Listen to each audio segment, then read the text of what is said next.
Queridos amigos, bienvenidos al estudio de la Escuela Sabática, a este proyecto patrocinado por Editorial Sé Feliz en colaboración con el Campus Adventista de Sagunto. Llegamos a la lección número 12, los acontecimientos finales de la Tierra, pero antes de empezar, como siempre os recuerdo que podéis formar parte de la comunidad de WhatsApp de Sé Feliz si accedéis al QR que aparece en pantalla y así podéis estar informados de las últimas novedades. Esta es para el sábado 22 de junio, esta lección. Y el versículo de memoria dice así en Proverbios 23:23. Compra la verdad y no la vendas, la sabiduría, la enseñanza y la inteligencia. En esta semana vamos a estudiar los acontecimientos finales en su última fase. Me gusta mucho la ilustración que pone la Escuela Sabática de qué haríamos por un familiar, una hija o alguien que está viajando y sabemos que hay una tormenta y es difícil que llegue hasta nuestra casa. ¿Qué mensaje enviaríamos? ¿Cómo trataríamos de ayudar a nuestro ser querido, ¿verdad?, a llegar hasta casa? Bueno, pues esa ilustración nos muestra justamente el propósito de Dios de traernos a casa y la propuesta que aparece en todas las profecías de la Biblia con la intención de enviarnos mensajes que nos ayuden a volver a casa en medio de las tormentas que vamos a enfrentar. La Escuela Sabática se basa en los capítulos 37 y 38 del Conflicto de los Siglos y la verdad es que no tiene desperdicio. Un abrazo. Hola amigos, continuamos con el estudio de la Escuela Sabática. Domingo 16 de junio, lealtad a Dios y a su palabra. Justamente esta va a ser la idea principal del estudio de hoy. La lealtad a la palabra de Dios. Y es que en la Biblia se presenta ese contraste que hemos visto en lecciones anteriores entre la verdad y el error. Es una batalla justamente entre esta verdad que presenta Jesús y Satanás, que es mentiroso, padre de mentira, aparece en Juan 8:44, mientras que Jesús es la verdad. Y aparece en diferentes versículos. Yo soy el camino, la verdad en la vida, ¿verdad? Encontramos en Juan 14. Y la verdad es que también se presenta que la palabra de Dios, ¿verdad? Jesús es verdad, Dios es verdad, y la palabra de Dios es una lámpara para nuestros pies, en el Salmo 119. Y tu palabra es verdad también el mismo salmo, pero el versículo 160. Así que nos encontramos con un conflicto que en realidad no lo es tal cuando descubrimos a los personajes. Jesús es la verdad, toda verdad proviene de él y nada más que la verdad, podríamos decir, y la palabra de Dios revela su verdad, y Satanás es todo lo contrario. Satanás es el engaño, es la falsificación, es la mentira. Y en ese sentido, en 2 de Pedro, capítulo 1, versículos 16 al 21, se presenta esta realidad, ¿no?, de que la Biblia no son fábulas artificiosas o fábulas ingeniosas que aparecen en ese versículo. No es eso, la Biblia es verdad. Y sin la Biblia precisamente quedaríamos a la deriva en el mundo sin saber nada, literalmente, ni de dónde venimos, ni quiénes somos, ni hacia dónde vamos. Así que en ese sentido la Biblia se convierte en el único instrumento de verdad al que podemos aferrarnos. Hay un párrafo del Conflicto de los Siglos que nos presenta que el anticristo va a realizar delante de nuestra propia vista sus obras maravillosas, las falsificaciones se asemejarán mucho a la realidad y dice, solo los que hayan fortalecido su mente con las verdades de la Biblia podrán resistir en el último gran conflicto. El mensaje es muy claro.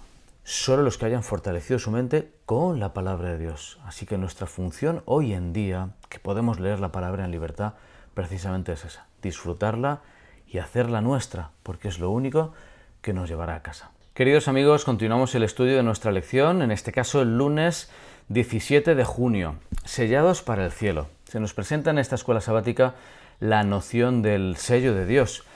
Y la introducción justamente tiene que ver con que la crisis va a tener que ver con la adoración. El conflicto final no es tanto si Dios existe o no existe, sino a quién tributar nuestra adoración, a Dios o a cualquier otro ser, ¿verdad? Y en ese sentido aparece la noción del sello, porque el pueblo de Dios estará sellado por el Espíritu Santo, aparece en Efesios 4, y por eso no podrá ser movido.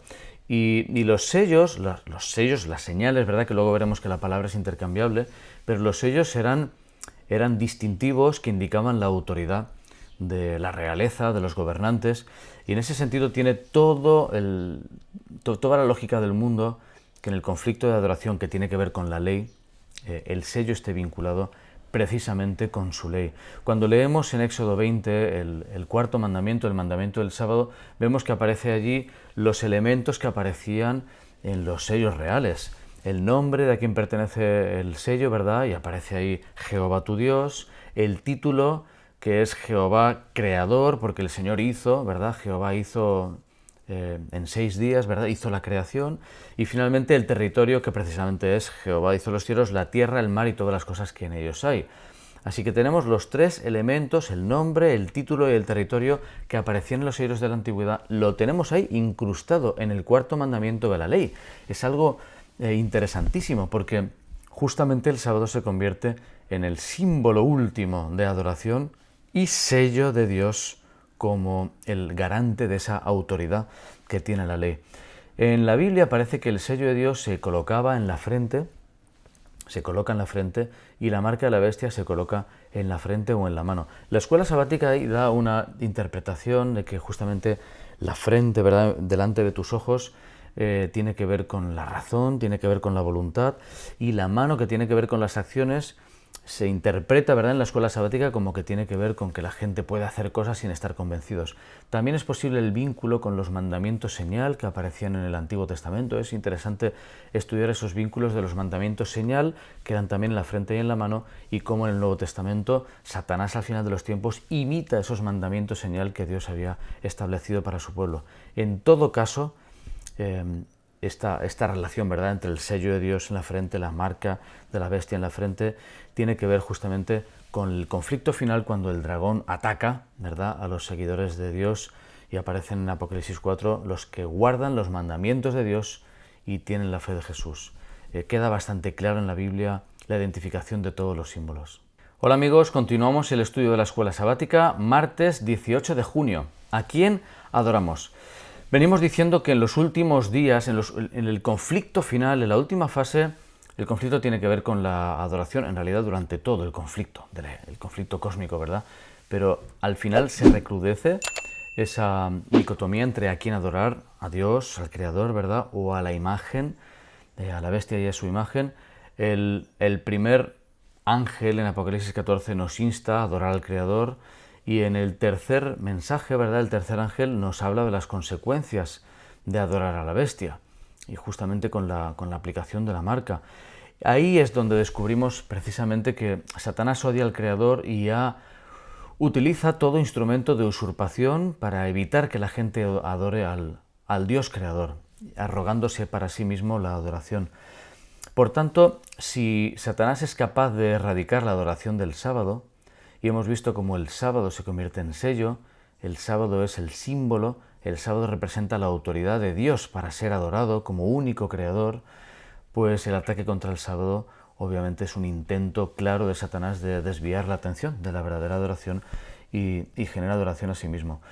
Esto que aparece en la Biblia en ocasiones nos parece un poco complicado de que ocurra, ¿no?, un poco fantasioso, estas persecuciones y comprar y vender, pero en realidad lo que hemos vivido todos los que hemos vivido la pandemia nos muestran que en 2 semanas el mundo puede cambiar pues tremendamente, o sea, de una forma mucho más rápida de lo que imaginamos. El mundo es capaz de cambiar, y restricciones, certificados, declaraciones de si se puede entrar o no se puede entrar, aislamientos, confinamientos, todo esto que hemos vivido, pues bueno, es una muestra representativa de lo que puede acabar siendo el mundo, de lo que acabará siendo justamente. Y solo revisar cómo es nuestro mundo en cuanto a la corrupción que existe en el ser humano, pues nos puede mostrar que el final de la historia, aunque no sabemos exactamente cómo va a ser, no tenemos todos los detalles, es fácil intuir de qué forma lo que la Biblia presenta de forma clara se va a cumplir ante nuestros ojos con el desarrollo de la tecnología y lo que hemos vivido recientemente, pues que pueda ser aplicado con toda su fuerza en este conflicto final de adoración. Queridos amigos, continuamos con la escuela sabática. Llegamos al miércoles 19 de junio, donde nos habla de las lluvias temprana y tardía. La lluvia temprana de la que hablamos tanto, ¿verdad?, en la Iglesia, ocurrió en Pentecostés y fue ese derramamiento del Espíritu Santo al comienzo de la experiencia de la Iglesia y produjo milagros. El libro de Hechos describe milagro tras milagro, cómo se convirtieron 3.000 personas y cómo rápidamente se añadieron a la iglesia incluso sacerdotes. Mucha gente durante el ministerio de Jesús quedó en un segundo plano a la expectativa, viendo qué iba a ocurrir. Después de la muerte de Jesús fue tremendo el chasco que sufrieron, ¿verdad? Pero cuando descubrieron que había resucitado y que se pareció a tantas personas, comenzó ese movimiento con el Espíritu Santo, esa lluvia temprana que explotó. Literalmente, fue una explosión de fe que llevó el Evangelio hasta los confines de la tierra. Se nos dice en Hechos 17, dice, estos que han trastornado el mundo entero en Tesalónica. Esa declaración implica justamente que puede ser una exageración, ¿verdad? Pero representa el símbolo de que se había llevado el Evangelio por toda la tierra, por todo el mundo conocido, por aquellos personajes, ¿verdad? Se habla de un eurocentrismo en la Biblia porque se centra en Europa y alrededores, pero eso representa la predicación del Evangelio de una forma increíble en muy poquito tiempo. Estamos hablando de 10, 15, 20 años desde la muerte de Jesús y el Evangelio había sido predicado por todo el mundo conocido. Esto nos tiene que mostrar justamente lo que está por ocurrir. La lluvia temprana ocurría en otoño, ¿verdad? En aquellos tiempos y en los tiempos mediterráneos por aquí también. Y la lluvia tardía pues ocurría en primavera. Y este símbolo bíblico de lluvia temprana y lluvia tardía es lo mismo que ocurrirá al final de la historia para preparar el fruto y que quede maduro. Nos dice precisamente en el conflicto de los siglos, así la lluvia tardía será dada al final de dicho ministerio para hacer madurar la cosecha. Igual que ocurrió la lluvia temprana, ocurrirá la tardía y será un derramamiento tremendo del Espíritu Santo que va a llevar el mensaje a lo último de la tierra. Hola amigos, continuamos el estudio de la escuela sabática. Llegamos al jueves 20 de junio, el fuerte clamor. Se nos presenta hoy en la escuela sabática que el ángel que en Apocalipsis 18 anuncia la caída de Babilonia tiene gran poder, gran poder. Al igual que los mensajes de los 3 ángeles de Apocalipsis 14 representa a mensajeros humanos, y en ese sentido habla de que la autoridad con la que será predicado el Evangelio lo llevará a toda la tierra. La palabra en el Nuevo Testamento es exusía, justamente, y tiene que ver con esta noción de potestad. Se traduce en algunos versículos, toda potestad me es dada, potestad, autoridad. Esa es la palabra que justamente se refiere a la proclamación del último clamor, del último mensaje evangélico por la tierra. ¿Qué implica esto? Pues que la Iglesia predicará hasta lo último de la tierra con esa fuerza. Igual que en la lluvia temprana el mensaje fue predicado, en la lluvia tardía con el derramamiento del Espíritu Santo ocurrirá lo mismo. Miles se convertirán en un día. Y nos dice el conflicto de los siglos cómo la gran obra del Evangelio dice no se terminará con menor manifestación del poder de Dios que la que señaló su comienzo. Esto ya nos habla un poco de cómo va a ser. Si en los primeros años hubo una manifestación tremenda del poder del Espíritu Santo con milagros y con la expansión del Evangelio en muy poquito tiempo, hoy en día, con los métodos que hay, con la tecnología que hay y con la lluvia tardía, el mensaje se va a proclamar sin duda, hasta lo último de la tierra con gran poder. Y esa promesa no tiene sino que animarnos, sabiendo que aunque hoy por hoy los métodos parecen difíciles, el territorio parece complicado y el avance del Evangelio es con dificultad en algunos lugares de la tierra, ¿verdad? Cuando llegue el derramamiento del Espíritu Santo con todo poder, el mensaje llegará hasta lo último de la tierra y se nos dice que se realizarán milagros, los enfermos sanarán y signos y prodigios seguirán a los creyentes. Así que esperamos confiados ese gran momento donde podremos ser protagonistas, si el Señor lo tiene así, en su voluntad, del mensaje evangélico en la última proclamación con gran poder hasta el último de la tierra. Queridos amigos, terminamos ya el estudio de la escuela sabática de esta lección número 12 con el viernes 21 de junio.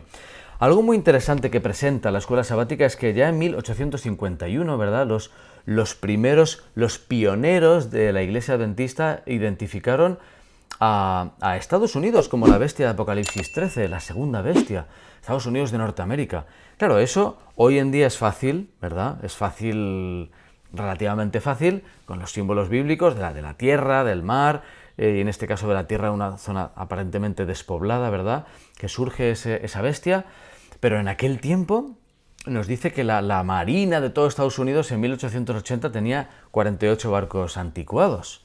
Nadie podría imaginar que Estados Unidos se iba a convertir en la potencia militar y económica, superpotencia mundial que es hoy en día. Es increíble cómo la profecía se cumplió y el pueblo adventista que identificó pronto ese símbolo, pues tuvo que confiar más de lo que hoy en día representa aceptar que ese poder obviamente tiene capacidad de implementar lo que quiera donde quiera.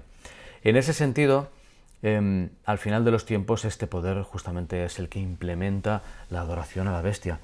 Y hay algo interesante, y es que al final de los tiempos, nos dice Ellen White que hombres de talento y elocuencia que alguna vez se alegraron en la verdad, aquellos que predicaron el Evangelio, emplearán sus facultades para seducir y descarriar almas. Y serán los peores. Se convertirán, dicen, enemigos encarnizados de los hermanos de antaño. Qué tremendo, ¿no? Sentir que cualquiera de las personas que predican hoy en día el Evangelio, pues que en algún momento se puede torcer y se pueden convertir en enemigos encarnizados del Evangelio. Nos dice, cuando los observadores del sábado sean llevados ante los tribunales para responder de su fe, esos apóstatas serán los agentes más eficaces de Satanás para calumnia y acusarlos.